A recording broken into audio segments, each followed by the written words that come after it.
Guru. Alhamdulillah, pada pagi hari ini kita masih diberi kesempatan untuk hadir di ruangan yang kita cintai ini, yaitu pada kegiatan presentasi dengan judul penyebaran pemahaman dan penerapan budaya positif. Yang saya hormati Bapak Ibu Guru yang telah hadir di ruangan ini, yang saya hormati Ibu Pemateri yaitu Ibu Siti Maimunah Lubis. Saya sendiri sebagai moderator yang akan memimpin acara pada hari ini.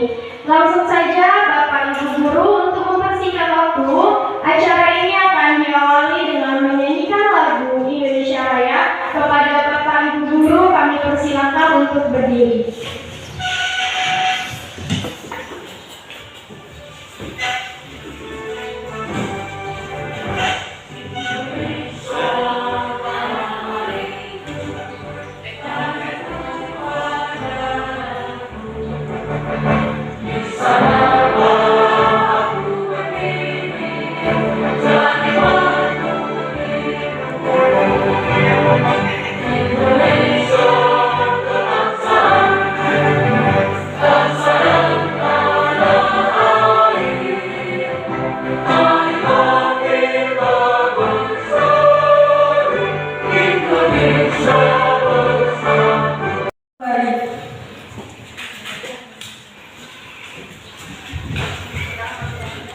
Oke, semuanya untuk Bapak dan Ibu Guru, langsung saja di sini akan diadakan presentasi dengan judul penyebaran pemahaman dan penerapan budaya positif yang akan dibawakan oleh Ibu Pemateri yaitu Ibu Siti Maimunah Lubis. Kepada Ibu Siti Maimunah Lubis dipersilakan waktu dan tempatnya untuk menyampaikan pemateri di pagi hari ini. Kepada Ibu kami persilakan.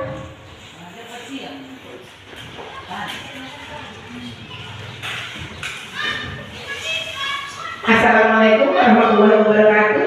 Waalaikumsalam warahmatullahi wabarakatuh. Puji dan syukur kita panjatkan kehadirat Allah Subhanahu wa Ta'ala, yang mana pagi hari ini kita masih diberikan kesehatan dan keringanan langkah untuk proses belajar mengajar di SD 02 ini. Salawat dan salam kita hadiahkan kepada junjungan kita Nabi Muhammad SAW dengan sering-sering membacakan Allahumma sholli ala sayyidina Muhammad wa ala ali sayyidina Muhammad. Mudah-mudahan kita mendapat syafaatnya kelak kemudian hari. Perkenalkan, saya adalah CTG dari Labuan Batu, angkatan 10, atas nama Siti Maimunah Lubis. Saya mengajar di SDN 02 Bila Barat. Di sini saya akan memaparkan tentang penyebaran pemahaman dan penerapan budaya positif.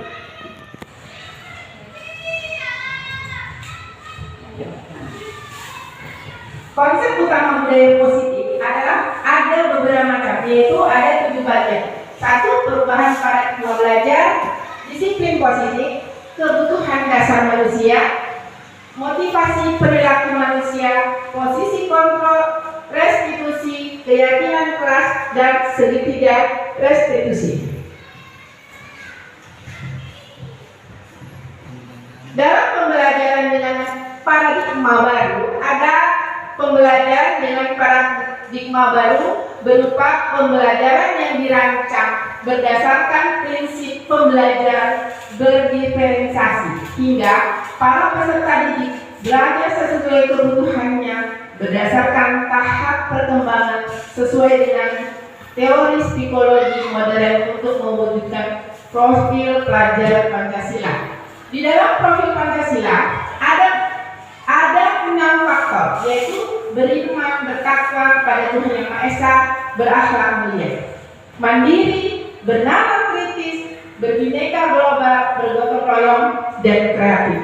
Jadi panduan profil Pancasila itu ada 6 komponennya. Kita masuk kepada disiplin positif. Berbagai pendidikan tujuan kita adalah menciptakan peserta didik yang memiliki disiplin diri, sehingga mereka berperilaku mengacu kepada nilai-nilai kebajikan universal yang memiliki motivasi intrinsik dalam perubahan perilaku keanak yang lebih baik. Berdisiplin berdasarkan dari kata disiplina, yang artinya belajar. Berarti itu disiplin artinya belajar ya Ibu ya. Di sini belajar mengacu pada disiplin diri.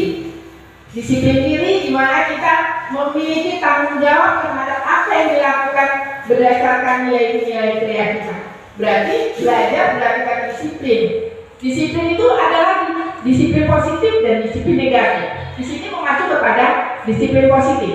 Disiplin positif berupa salah satu cara menerapkan disiplin yang bertujuan untuk menumbuhkan kesadaran serta memberdayakan peserta didik tanpa imbalan atau reward, acara atau hukuman. Di sini disiplin positif ini ada beberapa manfaatnya.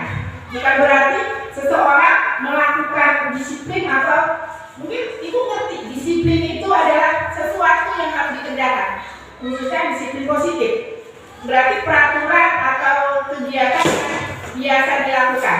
Disiplin ini ada yang bukan karena sesuatu, maksudnya itu dia mau masuk ke sekolah karena reward itu imbalan. Contohnya, kalau kamu berbuat baik, kalau kamu masuk ke sekolah ini tepat waktu, akan ibu beri permen, contohnya seperti itu rewardnya. Atau apabila kamu melakukan peraturan sekolah dengan baik, kamu akan mendapatkan hadiah dari ibu. Nah, tidak seperti itu. Tapi disiplin yang positif pun berasal dari diri anak itu sendiri. Di sini ada penerapan P5 dalam pembelajaran. Nilai-nilai ada sifat-sifat positif manusia yang merupakan tujuan mulai yang ingin dicapai setiap individu. Nilai-nilai tersebut bersifat universal dan lintas bahasa, suku bangsa maupun latar belakang. Dengan mengaitkan nilai-nilai kebijakan yang diyakini seseorang, maka motivasi intrinsiknya akan terbangun sehingga penggerakan motivasi dari dalam untuk dapat mencapai tujuan nilai yang diinginkan. Ketiga, nilai-nilai kebajikan yang ingin dicapai oleh setiap orang atau setiap anak Indonesia. Kita kenal dengan profil manusia. Kebutuhan dasar manusia itu mencakup ada 5 hal. Tapi kebutuhan dasar manusia, apa sih kebutuhan dasar manusia? Kebutuhan dasar manusia adalah sesuatu yang kita lakukan untuk mendapatkan apa yang kita inginkan. Itu adalah kebutuhan dasar. Tapi kalau sesuatu yang kita tidak butuhkan, itu bukan kebutuhan dasar. Kebutuhan dasar adalah sesuatu yang dapat diinginkan, yang diinginkan. Seluruh tindakan yang kita lakukan memiliki tujuan tertentu, dan semua usaha terbaik yang kita lakukan adalah dalam rangka agar kebutuhan dasar kita terpenuhi dengan baik. Kira-kira kebutuhan dasar, kalau seandainya kebutuhan dasar terpenuhi, bahagia tidak? Bahagia tidak ibu-ibu? Bahagia, mantap. Kalau seandainya sudah terpenuhi kebutuhan pribadi kita, maka sepastinya kita sudah semakin sejahtera. Ada beberapa tahapan hidup penguasaan, kesenangan, kebebasan, dan kasih sayang yang rasa diterima. Motivasi perilaku manusia. Motivasi merupakan dorongan yang dimiliki seseorang individu yang dapat merangsang untuk dapat melakukan tindakan-tindakan atas sesuatu yang menjadi dasar atau alasan seseorang untuk berperilaku atau mencapai tujuan tertentu. Ada tahapan-tahapan tersebut. Ada 3 untuk menghindari kegiatan ketidaknyamanan hubungan. Kedua, untuk mendapatkan imbalan penghargaan dari orang lain. Ketiga, untuk menjadi orang yang mereka inginkan dan menghargai diri sendiri dengan nilai-nilai yang mereka percaya. Ada 3, maksud dari pengertian dari 3 ini untuk memotivasi perilaku manusia seperti halnya kita ibu guru. 1, kalau contoh untuk menghindari ketidaknyamanan hukuman. Contohnya, kalau seandainya kepala sekolah mempunyai peraturan, aku datang cepat supaya tidak dihukum kepala sekolah atau supaya tidak ditegur sama kepala sekolah. Itu maksudnya. Tapi kan itu berarti karena ada apa-apanya, makanya takut dengan hukuman. Terus kalau untuk mendapatkan imbalan penghargaan dari orang lain, kira-kira contohnya seperti ini. Kalau saya datangnya cepat, kalau saya datangnya waktunya tepat, berarti kepala sekolah akan menilai saya lebih baik lagi. Ya, akan menilai saya dengan lebih baik lagi. Berarti saya mendapatkan pujian, imbalan dari kepala sekolah atau ucapan mantap ya Bu, udah bagus, udah datangnya tepat waktu. Tahap ketiga, untuk menjadi orang yang mereka inginkan dan menghargai diri sendiri dengan nilai-nilai yang mereka percaya. Di situ maksudnya adalah kesadaran diri.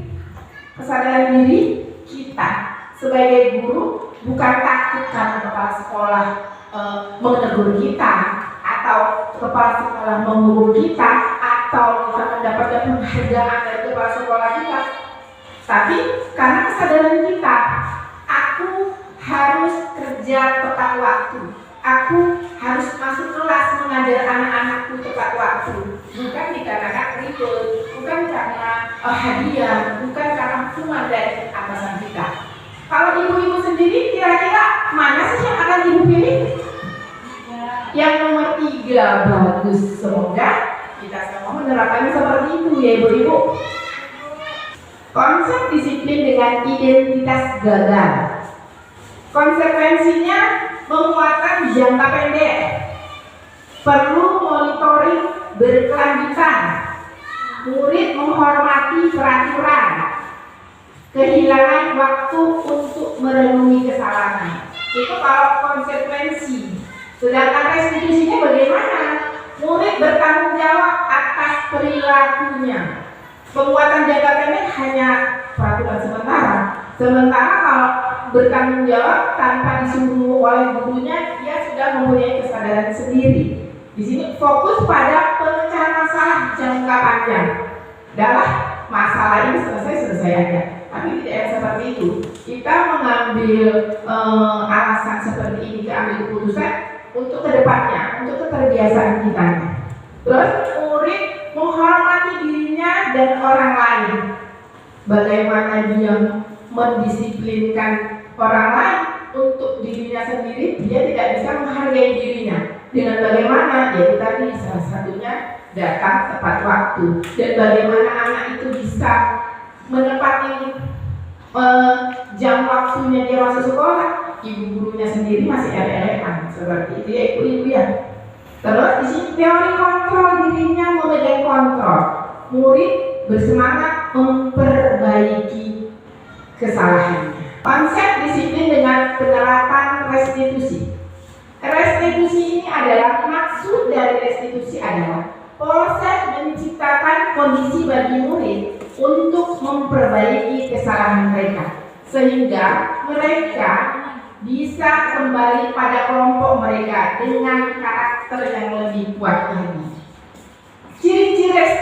Ciri-ciri restitusi bukan untuk menebus kesalahan, namun untuk belajar dari kesalahan, memperbaiki hubungan, tawaran bukan paksaan, menuntut untuk melihat keadaan diri, mencari kebutuhan dasar yang mendasari tindakan, fokus pada karakter bukan tindakan, fokus yang solusi, mengembalikan murid yang membuat salah pada kelompok. Perbedaan contohnya ada dalam kasus ini sering tapi kita tidak sadari, oh ternyata ini adalah kasus, tapi kita tidak menganggap itu kasus hal biasa. Kasusnya adalah sering tidak mengerjakan PR. Yang biasa kita lakukan adalah menghukum, konsekuensi dan restitusi. Hukum, guru menghukum murid dengan berdiri 10 menit di kelas. 2, guru marah dan murid menjadi takut. Itu yang selama ini kita lakukan. Itu yang biasa kita lakukan. Lalu konsekuensi, guru memberikan konsekuensi untuk menulis PR sebanyak 3 kali. Kenapa? Karena dia tidak mengerjakan PR. Lanjut, guru tegas dan murid menghormati peraturan. Di sini guru tegas, guru marah dan muridnya jadi takut. Aku harus mengerjakan PR karena takut supaya jangan coba 3 kali. Itu karena ketidaktakutan, karena takut anak itu dengan hukuman dari si ibu guru. Restitusi. Guru menanyakan keyakinan kelas, dirinya dan membantu murid menyelesaikan masalah. Kedua, guru terbuka dan murid menghormati dirinya yang orang lain. Yang seharusnya kita lakukan itu bukan metode hukuman ibu-ibu, tapi yang kita pergunakan adalah restitusi. Kalau seandainya anak kita tidak sekolah, kalau seandainya anak kita itu tidak mengerjakan PR, restitusi yang akan dilakukan adalah menanyakan, kenapa nak kamu tidak mengerjakan PR? Pasti anak tersebut akan memberikan alasan. Contohnya, Bu, saya tidak mengerjakan PR karena main HP atau lihat TikTok. Terus kita menanya, sampai jam berapa? Sampai malam, Bu. Terus kita nanya lagi, ibu juga pernah, karena menanamkan supaya anak itu lebih terbuka. Ibu juga pernah, ibu juga sering main TikTok. Tapi itu tidak baik buat kita. Terus kita menanyakan lagi kepada si anak. Dengan sebelum ini kita telah mempelajari tentang, sebelum ini kita mempunyai kesepakatan kelas. Kesepakatan kelas ini sama seperti halnya ibu-ibu. Kita memiliki peraturan, tapi bahasa sekarang itu namanya kesepakatan kelas. Di kesepakatan kelas itu bagaimana? 1, mengerjakan PR. 2, menggunakan baju seragam. Contohnya ini ya Bu ya. Nah, jadi kalau hukuman tadi yang kita tindakan kemarin, sekarang yang harus kita lakukan adalah secara restitusi. Kita menanyakan anak itu kenapa, apa sebabnya dia bermain handphone, memotivasi anak tersebut, apa hal-hal yang harus kita lakukan, terus menanyakan kembali tentang kesepakatan kelas.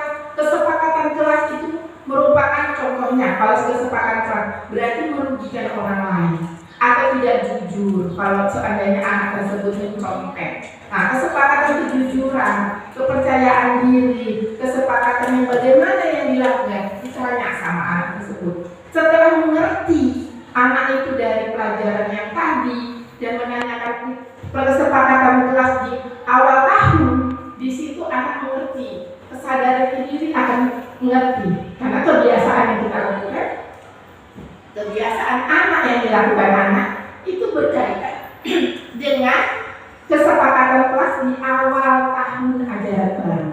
Di situ kita mengenalkan dia, menanamkan dia apa yang sudah menjadi kesepakatan kelas dilaksanakan, bukan hanya dibuat, tetapi tidak dilaksanakan. Dan di situ kesadaran anak akan tumbuh. Disitulah kesadaran anak akan merasa dia lebih kuat lagi. Keterbukaan murid dengan guru, di situ adalah poin di mana si anak lebih hormat dengan ibu gurunya. Jadi dia mengerjakan tugas karena dia menyadari dia mempunyai kesepakatan kelas jauh sebelum kejadian. Dan di sini dia tidak takut dengan ibu gurunya, tetapi kesadaran anak untuk mengerjakan PR-nya. Kira-kira mengerti kan ibu?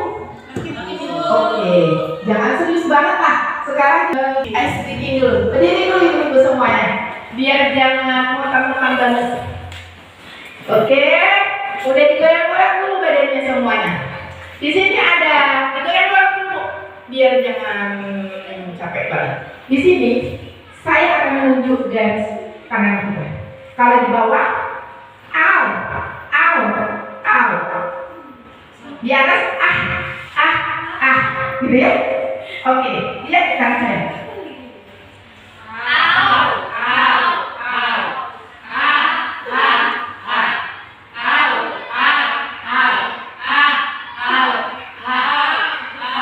Suaranya mana ibu?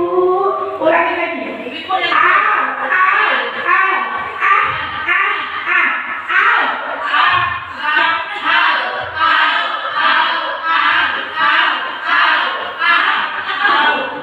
Iya, terima kasih ibu semuanya. Semangat kita lanjutkan lagi ya paparan kita. Semoga dengan tahu dan akhirnya menyegarkan lagi. Posisi kontrol guru.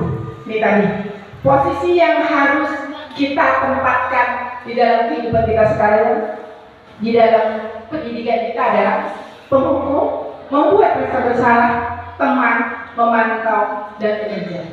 Di sini, kalau kita melakukan restitusi seperti halnya tadi, posisi kita adalah manajer. Kita di posisi memantau anak, melihat anak, apa kebutuhan anak, itulah posisi manajer. Sedangkan memantau hanya melihat keadaan. Penghukum hanya menghukum anak tersebut tanpa kita menanyakan apa permasalahannya. Posisi kontrol guru. Kasus siswa tidak memakai atribut mereka pada upacara. Hukuman berdiri di depan kelas, membuat rasa bersalah seperti tadi ada 5 kontrolnya, membuat rasa bersalah. Berapa kali ibu harus beritahu kami, ibu guru kecewa dengan kami. Seperti yang biasanya kita lakukan ini. Kan udah bilang nggak boleh nakal, kamu tetap aja ribut. Itu membuat anak rasa bersalah. Sering kita tanpa kita sadari pasti dia bilang, kamu lagi. Udah bumi kamu jangan ribut aja. Nah, itu membuat rasa bersalah anak, ya ibu ya. Terus apa lagi? Teman, ayolah buat ibu guru bangga. Kali ini tidak apa-apa. Itu kalau proses kita sebagai guru menganggap anak itu sebagai teman. Ayolah, pasti kamu bisa. Kenapa nggak bisa? Itu adalah prinsip sebagai teman. Pemantau, kamu sudah melanggar apa peraturan dan konsekuensinya. Itu kalau sebagai pemantau. Sekarang masalah masuk ke posisi ibu guru menjadi manajer. Di sini apakah kamu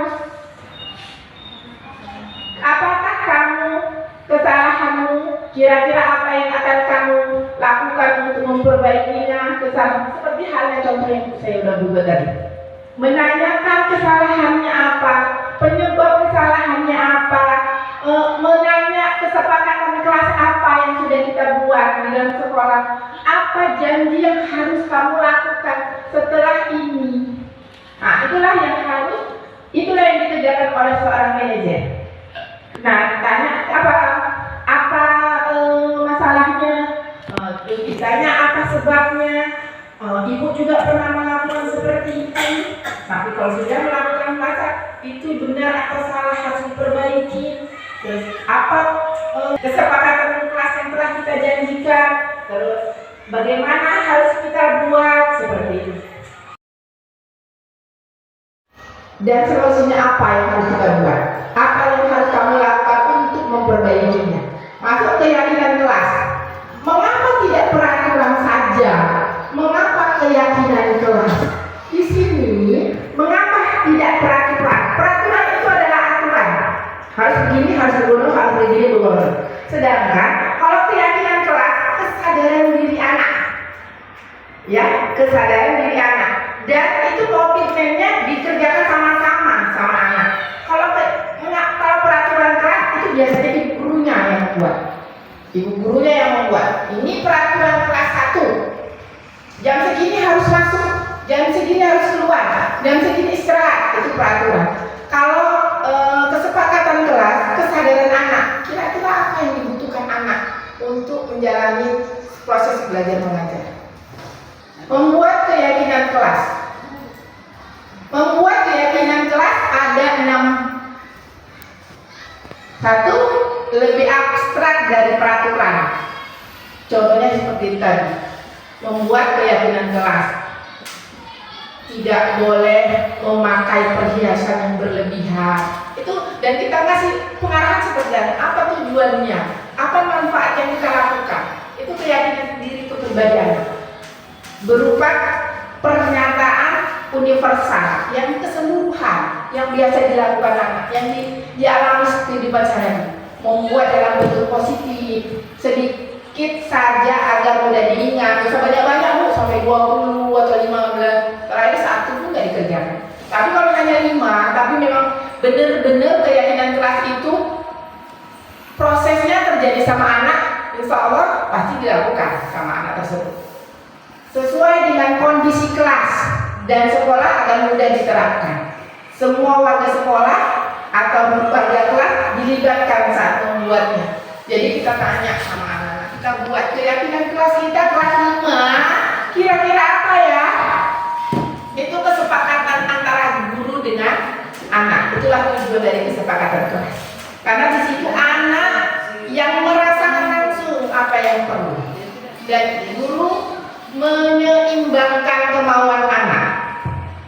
Segitiga restitusi, menstabilkan identitas, validasi tindakan yang salah, menanyakan keyakinan. Kamu tentu punya alasan mengapa melakukannya. Itulah posisi manajer tadi. Kita tanya, kamu tentu apa alasannya, mengapa kamu melakukannya? Seperti halnya di sekolah saya, di kelas saya kemarin. Kenapa anak tersebut mengejek nama orang tuanya? Restitusi inilah yang kita lakukan. Contohnya pasal di lokal saya ada mengejek orang tuanya. Kenapa kamu mengejek orang tuanya? Karena dia mengejek nama ayah saya. Itu pertama kali yang dia jawab. Ibu juga pernah mengalami seperti itu. Ibu juga pernah mengejek nama ayah teman ibu. Tapi ibu merasa, coba kamu merasa, itu perbuatan baik atau tidak? Pasti dia jawab tidak, itu perbuatan tidak baik. Jadi kamu punya alasan mengapa melakukannya. Anak tersebut pun menjawab apa alasan dia bertengkar dengan temannya. Keyakinan kelas. Setelah kita tanya-tanya apa sebabnya, apa menyebabnya, ibu pernah merasakan. Kita tanya kembali keyakinan kelas yang pernah kita buat di awal tahun, dan dia akan menyebutkan keyakinan kelas yang bagaimana yang dia lakukan.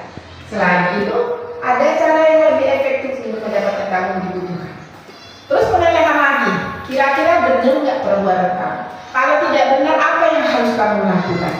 Lanjut lagi, kamu ingin menjadi orang yang seperti apa? Kalau sudah terjadi seperti itu, kamu mau jadi apa?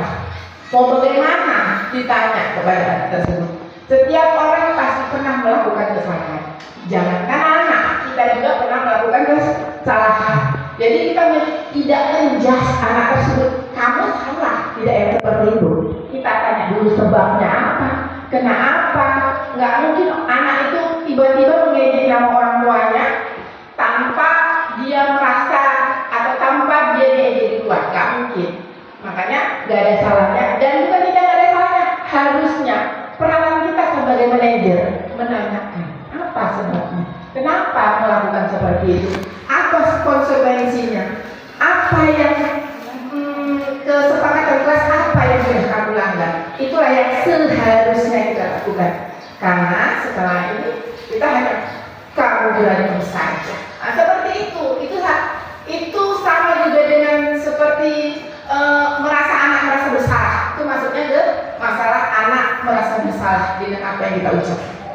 Terus kamu bukan satu-satunya yang pernah melakukan itu, karena ibu gurunya pernah juga melakukan seperti itu. Kamu ingin menjadi orang yang seperti apa?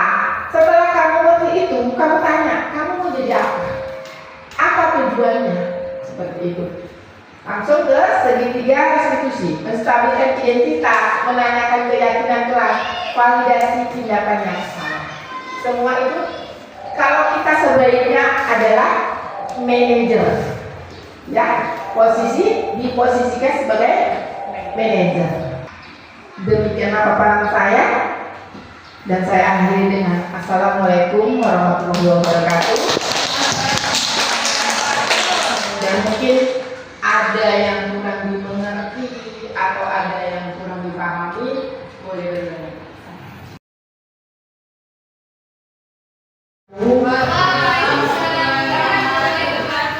Ya, terima kasih kepada Ibu Pemateri. Sedikit banyaknya saya memahami tentang penyebaran pemahaman penerapan budaya positif. Mungkin kita semua sebagai pendidik belum menerapkan sudah dalam kelas, tapi sebagian ternyata sudah kita lakukan, namun kita tidak tahu itu namanya budaya positif. Untuk itu saya ingin berterima kasih kepada Ibu untuk pemberian materi yang baik, untuk pemahaman yang baik, apa yang harus kami lakukan dalam kelas. Jadi kami sekarang mengerti bahwa tidak selamanya darah tinggi itu adalah jalan keluar. Ternyata masih ada jalan yang lain lagi. Terima kasih Ibu untuk pemaparannya. semangat terus untuk kegiatan-kegiatan guru penggeraknya, dan rekan-rekan yang lain juga semangat dalam mencerdaskan anak bangsa. Wabillahi taufiq wal hidayah. Wassalamualaikum